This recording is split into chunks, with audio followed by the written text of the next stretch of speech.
to denigrate the religious beliefs of others.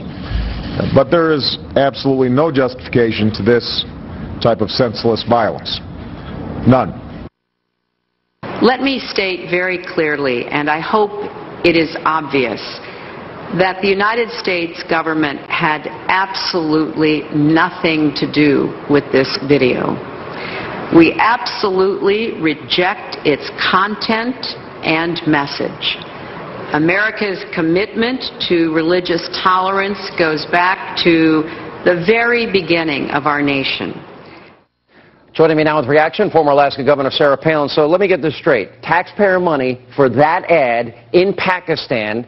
They blame the movie. It's self-evident that it was terror, and now we're back to the movie again. Help me out here, Governor. Right. So now in the midst of this apology tour, we see our embassies in the Middle East under siege.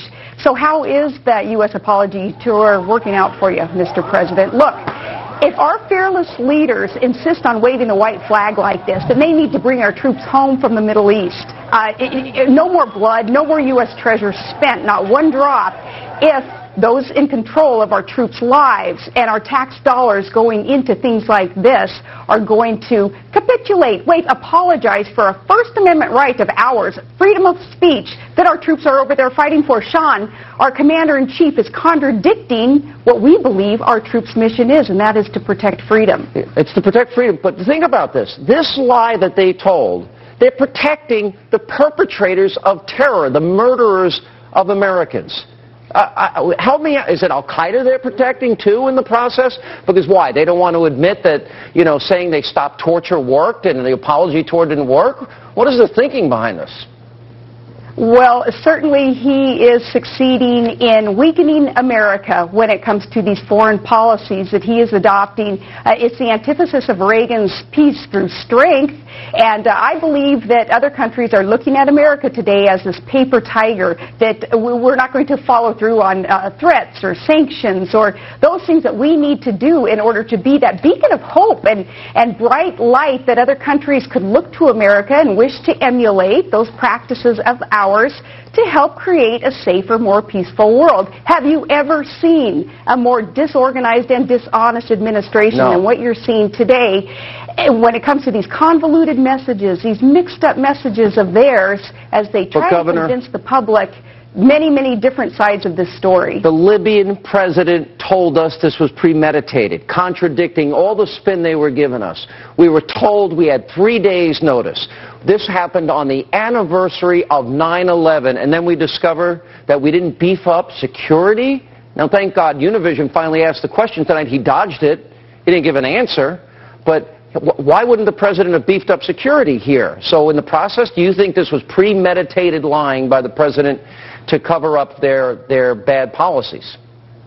Well, the president is masterful at dodging the question, and the press really stinks at following up and making him answer questions, making him be accountable to the people who have elected him to be a leader. Though I don't consider him a leader. I consider Barack Obama a politician. Again, Sean, it is atrocious what is going on, and we need to exert strength. We need to be protecting all those things that we have believed that our troops are in war zones for. Otherwise, we are wasting U.S. blood and treasure, and I say no more.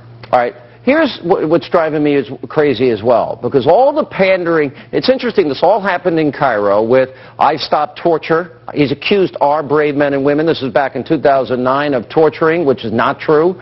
And he said, I'm closing Gitmo, which he never ended up doing anyway. But now the Muslim Brotherhood is in power. He didn't see this coming. Some of us did.